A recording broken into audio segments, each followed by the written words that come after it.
Pohjoismaisuus on nousussa. Presidentti Ahtisaari on juuri hänessä julkaisessa kirjassa korostanut sitä, että eurooppalaisuuden jälkeen pohjoismaisuus korostuu.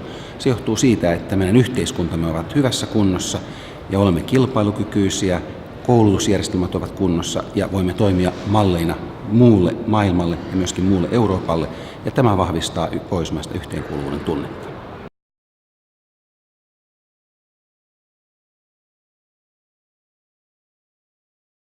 Pohjoismaat ovat kohdanneet taloudelliset haasteet erittäin hyvin.